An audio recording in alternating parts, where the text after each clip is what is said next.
everyone. Welcome to the Hollyweird Science panel. I'm Jenna Busch. I'll be moderating today. I'm a writer for Vital Thrills, Sci-Fi Wire, co-host of the Hysterical podcast. I'm contributing author for the Psych Geeks series, and I'm probably best known for hosting a show with Stan Lee. And I'm going to allow our panelists to introduce themselves. So we'll start with Kevin. Kevin Grazier. I am a scientist by education, a planetary dynamicist. I have been a science advisor on several series like Battlestar Galactica, Eureka, films such as Gravity and upcoming Escape Room 2, and I'm co-author of the Hollyweird Science books. Yay. That's it. So I'm Stephen Cass. I am a science journalist. So actually a big part of my job is actually reporting on how science fiction becomes science fact.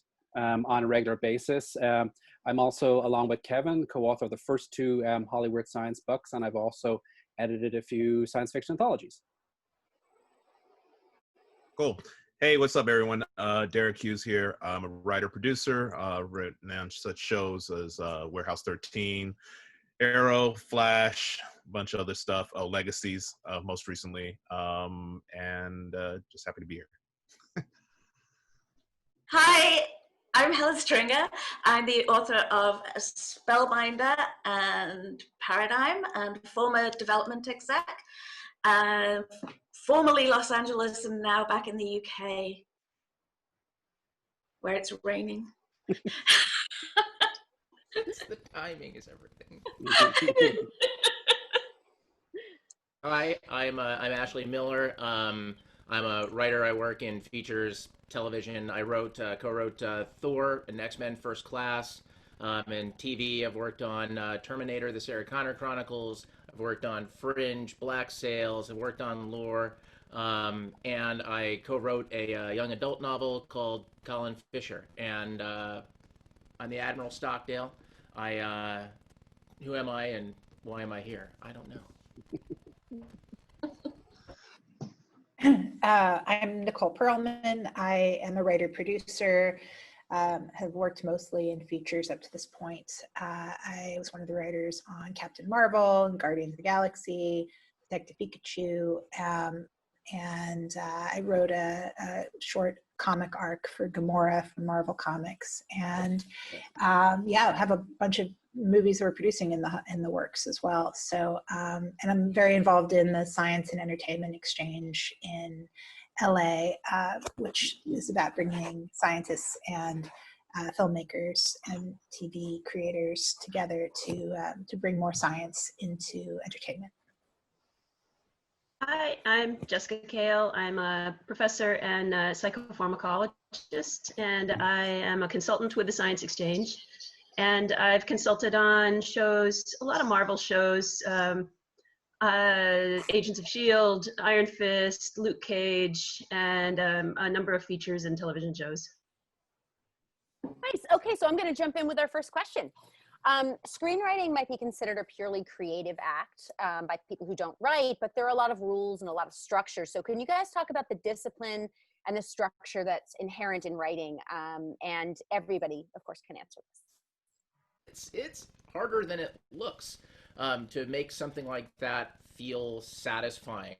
And when you're talking about writing a feature that has elements that require a lot of world building or a lot of science fiction elements, and I would count a lot of the things I've worked on within that space, then the amount of planning that you have to do ahead of time to really understand the environment that you're dropping your characters into and the kinds of problems that they'll encounter and what are the rules for how they deal with those problems is a lot of work before you actually sit down. And for me anyway, I don't really put pen to paper, but before you metaphorically put pen to paper. And frankly, the same thing goes for TV. In some ways, it's you've got more room. In other ways, you have to keep things more contained. I can tell you horror stories about, nights staying up trying to figure out Fringe episodes. So it is a lot of discipline. It's a skill. It's something that takes a lot of time to learn and more time to perfect. Yeah, I would definitely say that if you like Tetris, screenwriting is kind of a good, you can probably see my like wall over there and adapting a Stephen King book. And I have to, you know, it's a very long book and I have to try to figure out what elements are key to telling the story, but within the 3-act structure and within, you know, telling some like a rollicking ride, emotional highs and lows, things resolving, and all within 120 minutes. So like Ash is saying, it's you know, it is a little bit of a Tetris game. And I think there's also another element of discipline, which is just in pushing through when it's hard, you know, the emotional discipline and the emotional labor that it takes to not just, you know, throw your hands up in the air and walk away, I think can be hard sometimes. So, and I think in the same way that actors are emotional athletes and that they're always having to access these deep wells of emotion, I think in some ways being a screenwriter or a writer is a little bit like being a marathoner, and that it's just like, it's going to take as long as it takes, but you're going to just every day put your butt in the seat and get it done. And enjoy it too. You know? It's not just it's not like a walk of misery. There's the endorphins, so that's that. Yeah. Anyone else want to weigh in? I was just going to say absolutely everything, +1 to everything they said. I would say on top of that, though, and when it comes to television, it's like the discipline has to even be, I think, doubly so because you're on a timeline. It's like once that production starts up, you are chasing, you know, trying to just run to the finish line every single day of trying to make, you know, 55 pages fit or 49 pages if you're on like a CW show. It's crazy. And you know, it's like, cause you're shooting a show every 8 days and it's resetting. So it's like a mini movie every 8 days. And if you don't have those scripts, you are completely screwed. It's like, and so you have to, so, you know, there is the mounting pressure of like delivering pages, delivering, you know, an outline, a treatment, you know, whatever it is, it's like they're always wanting more and it never ends until you hit hiatus or you cancel. Okay, well then for our tech folks, have you ever had a science moment that was dominated more by creativity than purely analytical train of thought? Yes, I'll cede to the other two if they want to go first, because I have a pretty good one. Jess or Stephen or? Go ahead, I'll go after you. Even Ashley, you were an engineer for the Navy. Even you can fill in, you know, can jump in here if you. Look, man, it's the only difference between the two is that the notes that you get when you're working on an engineering or software or you know, or modeling simulation project is that they're objective reality versus subjective opinion. I think like once you learn to handle one, you can handle the others. But it's still the same amount of going crazy preparation work, you know, doing your research, sitting down, like planning, you know, thinking ahead, and then putting your butt in the seat every day, scheduling on a budget. Yeah, I think for like when I'm doing like writing a science story, I also, again, I think people don't understand that there are discipline and there are constraints. You often get a lot of, oh, why can't they just, especially from scientists, why don't they just put in this? Why didn't you put in the 3 paragraphs explaining this very minor, what any reader would consider really deep in the weeds? You're also trying to explain to a casual reader some of the magic or poetry of the event. So you're also trying to sort of reconcile those things in the same way. And again, you also have deadlines. And I think all these things do give constraints that sometimes when people are coming outside and looking at it, there's a lot of, well, why don't they just X? Especially from scientists. And I say that I'm more interested in accuracy than precision. You know, I want it to be accurate, but I'm not interested in going all the way down. And so we get some of that as well. Last year, oh, Helen, the thing just jumped to you. Were you about to say something? No? No, actually, well, I speaking, so. I'm not a scientist, but my father was. He was a lifelong sci-fi fan, both movies, television, books, massive collection. And he was less concerned with the accuracy and much more concerned with story. And he didn't want anything stupid in there or anything, but he also sort of understood the game, as it were. 2 Octobers, my collaborators and I published a couple of papers. And the most recent one, we solved a pretty big problem in planetary dynamics. It's been outstanding for a long time. And then the first one, they came out sort of in reverse order. We solved several medium-level problems. The biggest problem we solved, and this has implications for how the asteroid that killed the dinosaurs may have got here, and why there's never going to, that reservoir will never empty. But to a planetary scientist, the question here is, how does a Centaur object become a Jupiter family comet? They're the same problem. But literally pacing my my living room, watching a SpaceX launch on my phone, we had a lot of clues into what's going on, but we didn't have the file. And it came to me like a bolt from the blue. I get it. I get it. I fully understand it. This is the answer. No ifs, ands, or buts.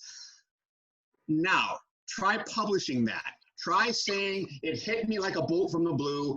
Oh, and here's the data mining that support that.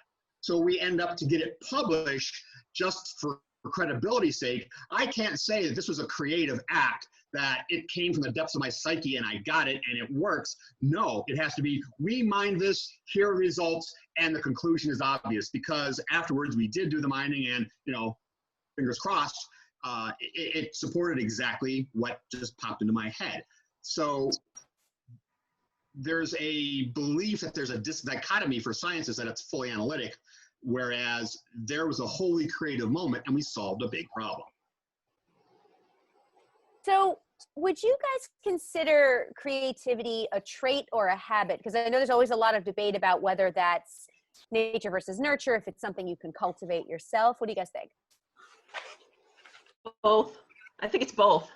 It's a little combination of each. I have a friend who's an amazing writer, artist and art director, and every time somebody comes to him and says, oh, I wish I was born good, I'm just not good at art. And he says, screw that. I spend 4 hours a day, 5 hours a day practicing. It's like, you're not necessarily born with it. You're born with a taste of it, and the rest of it is just nurture. Anyone else want to weigh in on that? Creativity is a thing, or if it's really just desperation with a great marketing plan. It's like it has to be, I guess, a habit. When you're gonna sit, every day and try to come up with solutions, because it's never your first pitch, it's your 9th pitch, right? Mm-hmm. And that isn't just pitching to somebody else. That's pitching the solutions to yourself. Whether you're talking about working on a feature, or you're working on a TV show, or you're writing a book, or frankly, you're working in any other space, that creativity is something that you train your brain to do. All it is just, it is learning the skill of imagining different points of view on a problem, and then applying what we know and what we understand and what we value to selecting a solution that gets us closer to an answer. So there is this, this kind of, I guess, for lack of a better word, there's the sort of the brainstorming aspect, but then part of that creativity, the skill of it, is corralling that brainstorm and man, you broke it down like stereo instructions, man. That's like the IQ of writing right there, man. I think you just found the common thread between science and creative writing and such, because they start with this bolt out of the blue, and then they are hit with tons of discipline. I think that, go ahead. I think that with creativity, there's sort of at least 2 stages, probably more, but at least 2. One is the childhood thing, and I think that most kids are naturally very creative. They play make-up games, they do all of this, and then when they get into school, initially to write, and to write stories as a way of learning how to communicate through writing. And then at a certain point in their education, usually probably halfway through high school or whatever, you'd have to start writing about things that other people have written instead of things that you're creating. And that's where I think an awful lot of people fall off. And at that point, it really takes work to sit down and say, no, I I feel a need to tell a story. I feel a need to do something else. And I sometimes wonder how many great stories we've lost because of the children who fell by the wayside that were telling really great stories when they were kids. And it would be nice if we could keep that going more. I mean, aside from how do you make a living at writing, but how great it is to tell stories. My grandfather was in World War I and he told amazing stories. They were really funny. He was in World War I and he told funny stories. And it was wonderful. And it seems that so much now we forget the joy of telling stories and the joy of hearing stories because it becomes a business to us. Twas ever thus. Yeah. I'm sure Shakespeare wasn't happy either. I mean, I think that there's that sort of famous anecdote about you have kids painting pictures and then you pay them $1 to paint the same pictures and they don't enjoy it as much. Well, I mean, I definitely enjoy getting to make a living doing something that I love, but I will say that I think there is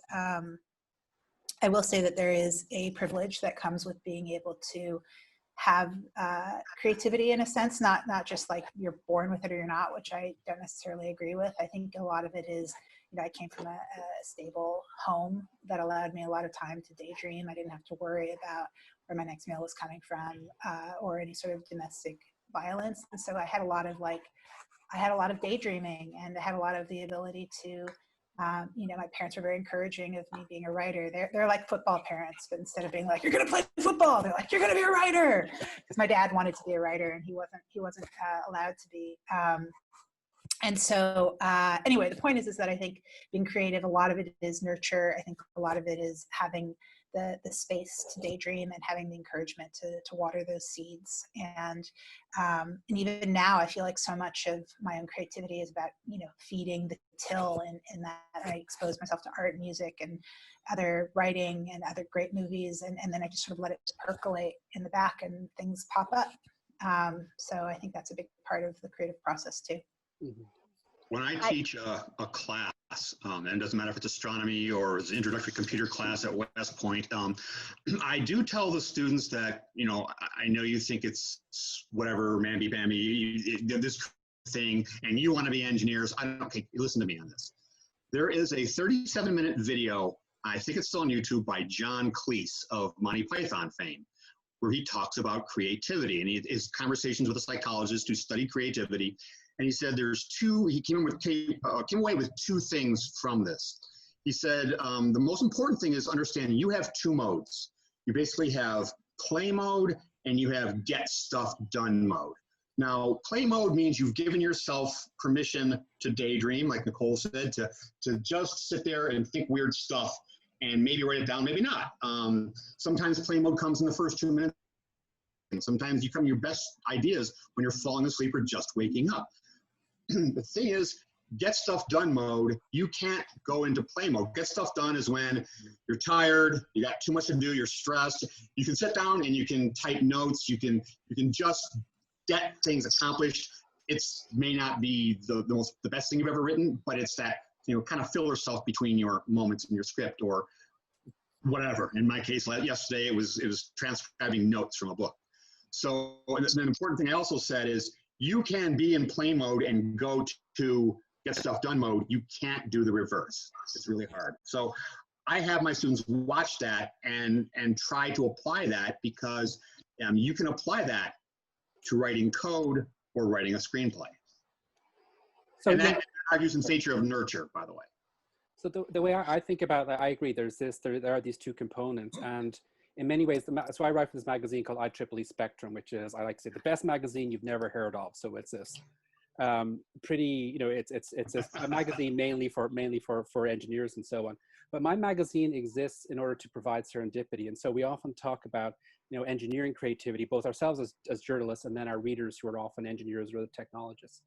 And a phrase we often use is the adjacent possible. So the creative moment is the moment where you tunnel from what's possible to the thing that's beside going across that adjacency.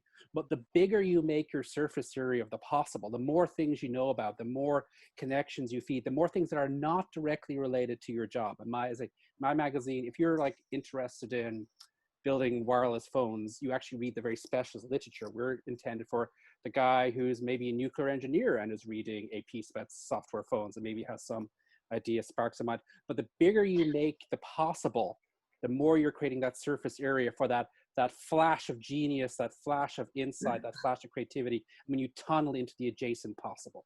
You just argued for science advisors. So Kevin, you said a thing about, well, you said a lot of like really smart stuff, but you were talking about point guys, and you know, you want to be engineers, and what's with all this namby-pamby creative stuff? Well, I would kind of argue that engineers, I think, especially need to learn how to think creatively, because an engineer's job, like an applied mathematician's job, is to take what we know about science and apply it to a problem. But we encounter obstacles, we encounter issues.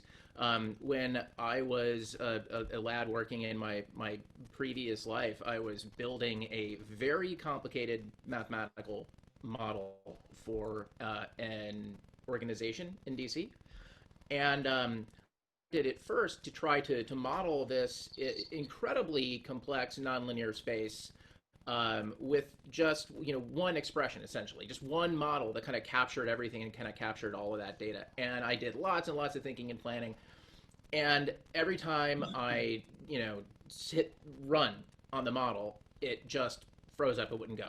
And anything that I did get out was garbage. So one night, I'm sitting around, I'm trying to figure this out. And of all things, Darren Aronofsky's Pi comes on. I saw that. Yeah. And we get to the scene where, like, the computer is kind of, I live, and then it, yeah. And I found myself, you know, the next God knows how many hours I did not sleep, taking that problem, breaking that problem into pieces that I thought that my machinery could handle. You know, I realized that was my issue. My machinery was having a problem, so how could I help it? And I ended up doing insane things. And I sat and I built a map of the world, right? The entire surface area of all the oceans of the world, which may give you some clues as to who I was working for. And I built a probability density of certain events that went over that. I did it all in Excel. I built a map of the world in Excel to feed like into a sequence of models where I took my outputs, fed the outputs into each other, and suddenly I was getting results. But to get to that point, I needed to have a creative breakthrough. So, you know, an engineer, I think, who tells you that that he doesn't need to learn how to think creatively, that he doesn't need to learn to think outside of that box, is an engineer who is ultimately going to be working for somebody else and maybe not very happy. I agree with everything you said, and the context for what I said when you were saying the mamby-pamby is we're talking about students who may or may not even see the need for taking liberal arts classes. Right. And to tell them that, oh, here's this creative stuff that comes straight out of, you know, not Hollywood, but the entertainment industry, and say, this is applicable to your job. That's a tough sell. So before we move on, I do want to mention the first two questions. We have had some audience questions sent in. So Carrie from Los Angeles and Bill from Irvine asked similar questions. So I just wanted to throw that out there. Obviously, creativity is a big part of science. Do you guys have any specific habits or techniques for being creative, for being productive within your creativity? Some practical advice for people if they want to sort of bring that into their work. Silence. None. Nobody has A fear of time. I have a black belt in procrastinating, and that is so. That's my discipline. Not writing, you know. It's like doing everything but the writing, and then eventually getting to the writing. But it took me years to realize that was a creative process as itself. Was like, even though I was avoiding the writing, I was still working out stuff in my head. It was just a matter of sitting down in front of the computer and then putting, you know, everything here onto the screen. And then, but it would be like, no, I'm gonna watch more TV. I'm gonna play some games. I'm gonna go run. I'm gonna go exercise, you know? Like That helps. exercise before writing. So no, I got nothing. I was so much more productive when I had a day job before I sold my first book, because I would get up an hour earlier and I would write for an hour, and then I'd go to work, and then because I worked at a law firm, I had very little to do all day, and so then I'd do the rewrites during the day, and lo and behold, 350 pages really fast. And then once I got the 2-book deal, and I didn't need to have a job anymore, I started procrastinating really badly, and it takes discipline, and you need to find out what works for you, because there's all sorts of like daft advice out there. And I'm more of a morning person, so I write in the morning. And anything that I write later in the day, I will just delete the next morning because it's rubbish. It just always is. And you need to figure out what your timetable is for producing stuff, you know? I'm hearing I'd say that's very true, yeah. Go ahead. No, go ahead, Nicole. I was going to say, yeah, I mean, I think figuring out what works for you is really important, and like part of your process of being a writer. I can't write in the morning. I can do outlining, I can do research, I can do emails. I just can't focus in the morning because it feels like I have the entire day ahead of me. So it's like, why would I strain myself? You know, why would I strain these 3 little hands when I have the whole day? It's really only until about like 2 o'clock that I'm like, oh God, I gotta go.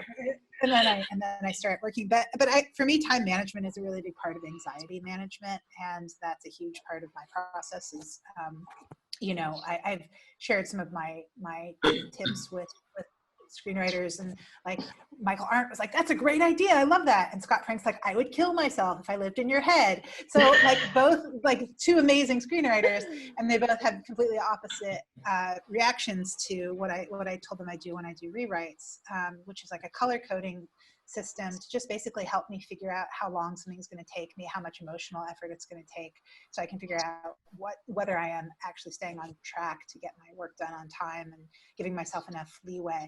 And so like for me, it's all about anxiety management, because then I can free myself up to be creative. I'm like, okay, this is what I need to do, and this is how hard it's going to be, and I can handle this.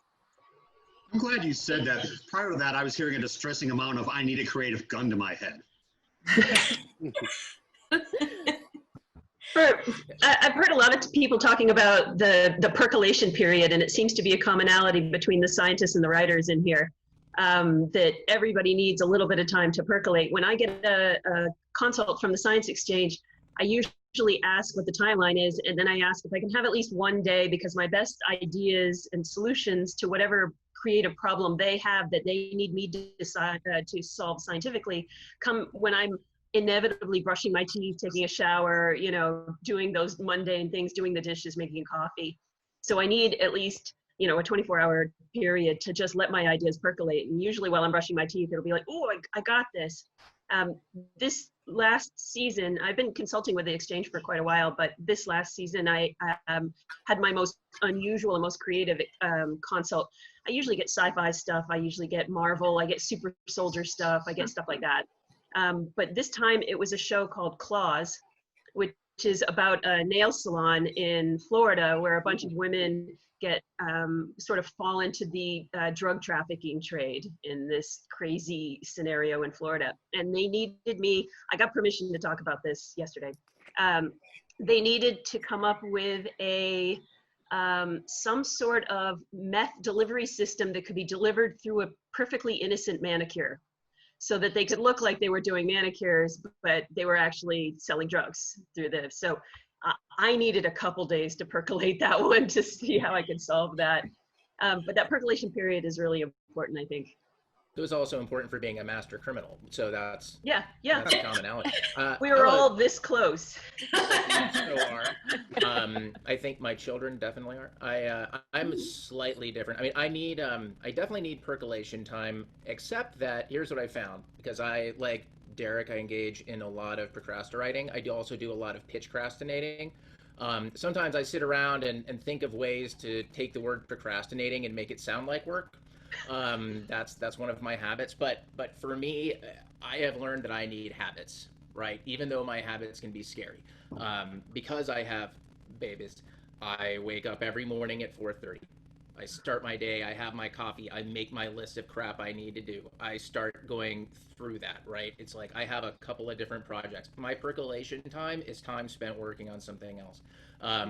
When I start my writing, I have a whole process for breaking it down. Like, what's the first piece that I start writing to myself? Even if it's just automatic, it's all of this. Just to me, putting those words on the page, and sticking to that schedule and sticking to that process and being responsible for delivering product to myself helps me a lot, because otherwise I will percolate forever.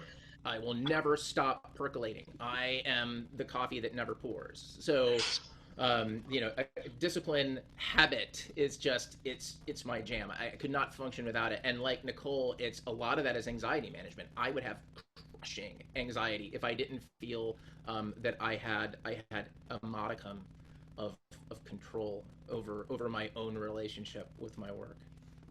I think that's so true. I've been lecturing at the John Moores University in Liverpool in their creative writing program, and so hearing the stories from the students and their problems with writing, and so much of it is exactly that. It's that just write something, get something down on paper and on screen, whatever, and then you have something to work with. Then you have a starting point. You're not procrastinating anymore. If it's not perfect, just keep going. Just keep going for as long as you can. Don't go back and keep trying to fix the first sentence, for God's sake. Otherwise, nothing will never get anything done. On a related note, one of the best pieces of advice I ever got, a producer once told me, on your first draft, give yourself permission to suck. Yes. You're going to rewrite That's a good way of saying it, yeah. Yeah, I have that on a post-it note. I have a post-it note like that on my computer. I just want to throw one thing in there that works for me. I wrote a book in 6 weeks because I refused to stare at a blank page. So I will take a character and have her discuss what she is buying at the grocery store, because at least it's something on the page, and then I don't have, that's anxiety management. So then I'm not like, oh God, I have to start. I just start and then I erase that and do something else. But there are some examples of entertainment that gets science right. And there are some examples where that is not true. And, we talked about that in our panel description a little bit. Sometimes it's wrong for the right reasons. So can you guys, if you've got some, give me an example of when you've run across something, maybe working on a script, or if you've consulted on something where you've had to change the science so it is not accurate so that it works for the story. In interviewing people, we've interviewed a lot of writers and producers for the Hollyweird Science books, and there's a couple good examples. I'll pick one because Stephen's as aware of these as I am. I'll let him chime in. But one of the people, Stephen, you want Breaking Bad or do you want CSI? I'll do CSI, but you can do Breaking Bad. Okay, so in Breaking Bad, we're talking about making methamphetamine, right? They had a science advisor who's a professor of chemistry, and there are several paths to making methamphetamine. And you don't want to be showing people how to make methamphetamine on your hour-long drama.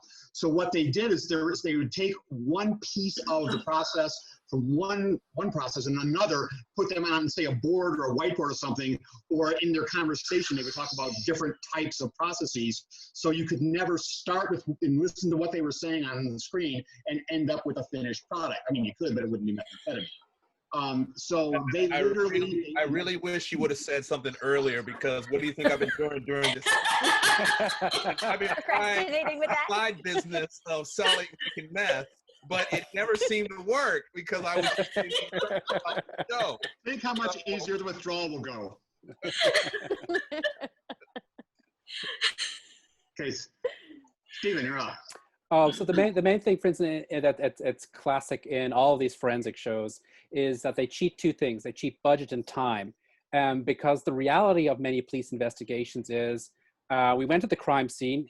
We were allowed to collect 4 pieces of evidence, a shoe, maybe this, and then we had to send it off to the state crime lab, and then we all sat around and waited for 2 months for the results to come back. This is not particularly compelling television. So instead they go to the super cool lab, and which has got every test, these labs would make CERN feel jealous of the amount of equipment they have.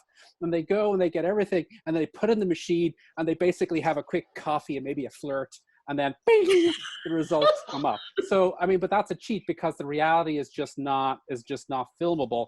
And, again, it's one of those things that scientists complain all the time about, but then it's wrong for the right reasons. I think time is a big thing, right? Because the story needs to move at the speed of drama, not at the speed of life. Like in the show that I'm working on now, that shall remain nameless for now, there's a rather big event where I kind of destroy an entire planetary body and crash it into another one. Did copious amounts of research on what it looks like from the ground view, the worm's eye view of that, like what it looks like, how it feels like, what are the things that you would kind of see, and kind of picking out like what are the big moments and the big events, and really kind of capturing like the awe of that. But to make it work for the drama, I had to violate a lot of really important rules of physics about how fast chunks of things could fly out of one thing into another thing. Like the rate of time over which some of this would occur, I had to lead past all of that. But what was great for me creatively was doing the research on what would happen, because sometimes reality gives us the best. I never would have imagined some of the things that I gathered during my research, and now we're going to be able to dramatize in a really awesome way. So that's the trade-off, right? It would take a lot longer than this, and in some ways the apocalypse is way more boring than you think it will be. But the postcard version, amazing. Ash, tell me the name of the title of the show is called Breaking Planets. Well, actually, yeah, that's the one where like basically like somebody crashes a gigantic crystal into Earth. It's insane. I would watch that. I would totally watch that. I do want to mention also that Bill from Irvine asked a very similar question. We have about 10 minutes left, so I want to jump into a couple more audience questions. Shelley from Palos Verdes, California said, do most actors try to understand the science you write for them? Do they want to understand the best they can, or are they often happy enough just phonetically sounding things off? I think it depends on the actor. Okay. It does depend on the actor. There are actors in some shows who, as part of their motivation process, a part of their creative process, they want to know what they're saying, that these words aren't fake. On Eureka, for example, was Joe Morton. He would check all the science. And on one of my best actually on set stories was on Battlestar. I was actually on set one day, and we were filming a really intense scene, a really long scene. It was just James Callis and Mary McDonnell. And it was, if you remember in Battlestar, it was the episode where she's debating whether or not to let him bleed out, and it would solve a lot of her problems, but there's the whole moral. Well, that was a really long scene. You don't realize how long that scene was because it's cut with commercial in the actual final. But it was long, it was hard, it was strenuous. It was a Friday night, and we're between takes. And I'm just hanging out on Galactica, like marveling at my life. This is so cool. Here I am, a Friday night, I'm on Galactica. This is a great actors doing an intense scene. How cool is it? And then I see James Callis, I'm sharing the hallway with him, and it's like, oh. And then he notices me, and James always checked the science. He's the science groupie kind of. And he sees me, he's walked over to me, and I'm thinking, oh God, here, I'm ruining his concentration, and I'm bugging the crap out of him. He's gonna tell me, Kevin, I'm working here, push off, will you? He walks over to me, looks at me very seriously and says, Kevin, can you answer some questions on black body radiation? Sure, not where I thought this was going, but there's somebody who wanted to know the science and wasn't content to just spew, gobbledygook. Anyone else? I don't know if they've ever wanted to exactly know how the science worked. I think they wanted to know that it did. And I think I've had them ask, okay, don't tell me how this works. Tell me what this means. Because their job is to bring some emotional intention behind it. And I think those are always valid questions, and those are always good conversations. Sometimes the answer is, it means a lot. Here's what all this is. Best thing to do is say it fast and pray. I mean, but... You know. Nice. Yeah, I well, think a lot of times I think a lot of times it's about understanding the rules of the world, just that it's like, oh, if I can do this, can I also do this? Or, you know, like the questions that come as a result of, especially in sci-fi, where it's like, well, what does that mean for my character? What does that mean for her role in the world? So those are the kinds of questions I've received. Yeah, I think they just want assurances that there's some sort of consistency that they actually follow.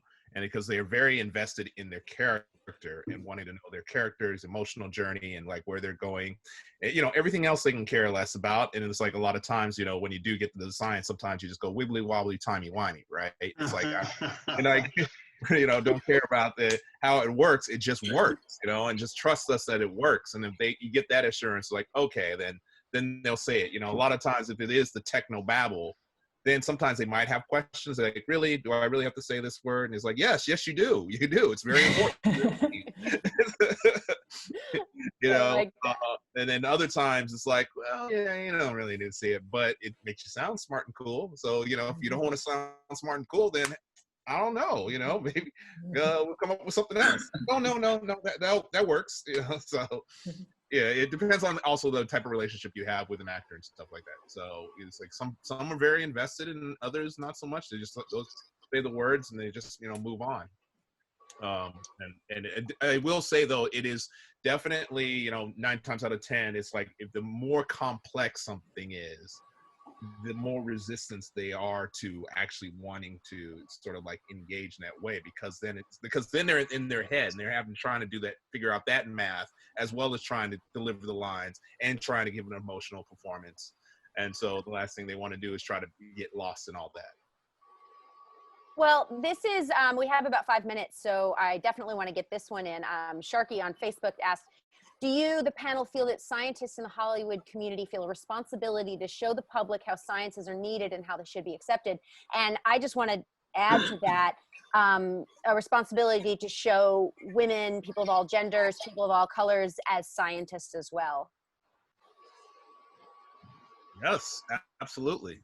I think especially like in this day and age, it's very important to have that sort of reflective sort of, you know, and also it's like for me as a kid, like when I was, you know, growing up on watching like Cosmos and, you know, and Star Trek, and it was always the hope of, you know, and seeing like science and you know, science fiction portrayed in such a cool way, just inspired and, you know, and motivated me wanting to know more and learn more. And I think, you know, now more than ever, we kind of need, you know, there's a need for you know, a better understanding of science, and definitely portrayed in a positive light, and in a fun way.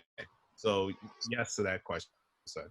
You're saying that science is more approachable when it's being delivered by someone who's like me, whatever like me means?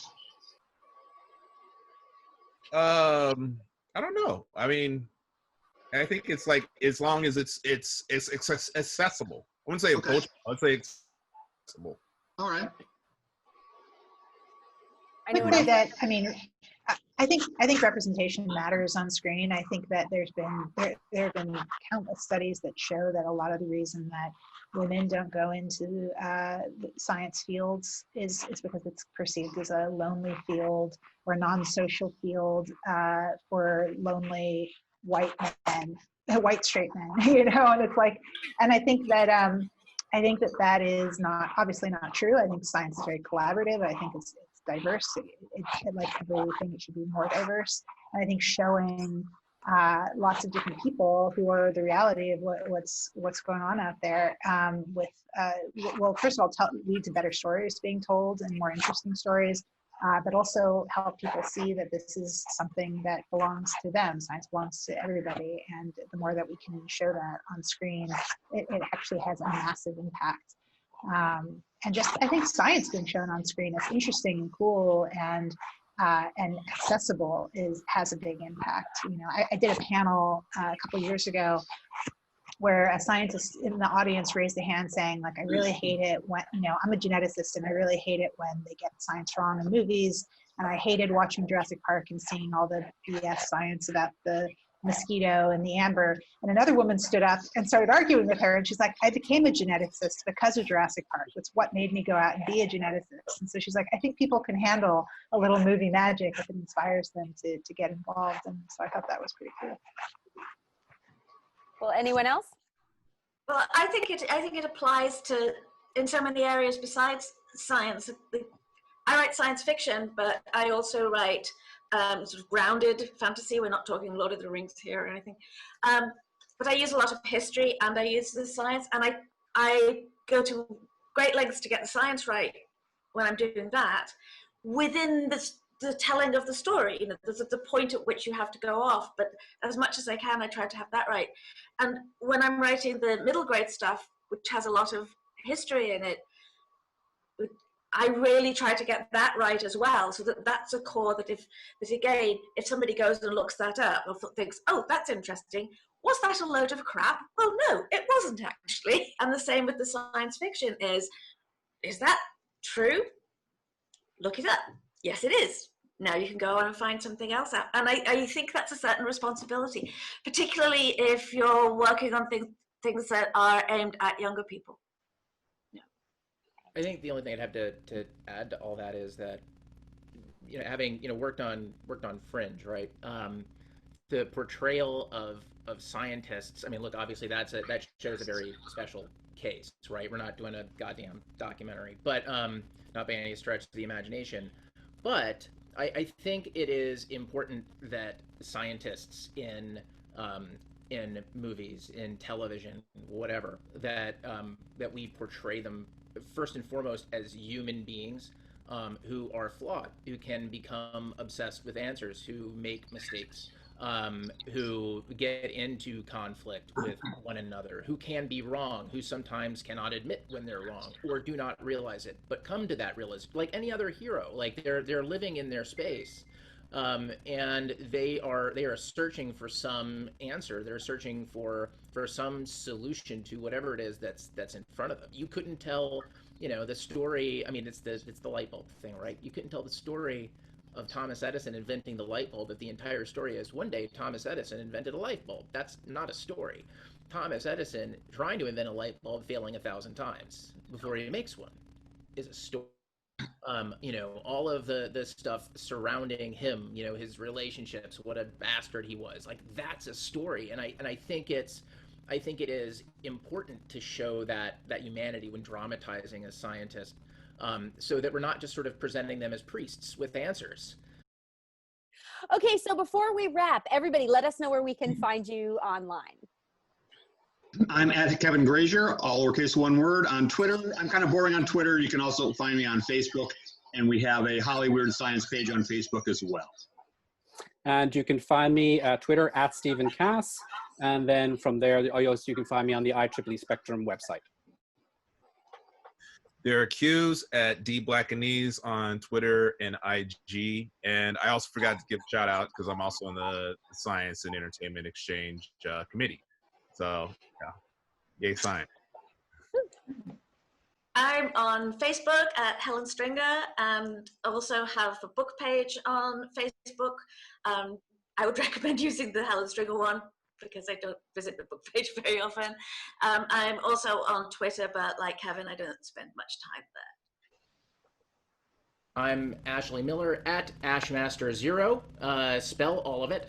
And if you want to listen to me weigh in on movies and silly things like Star Trek, you can listen to my podcast, The 430 Movie, and Inglorious Trexperts, available wherever fine podcasts are sold.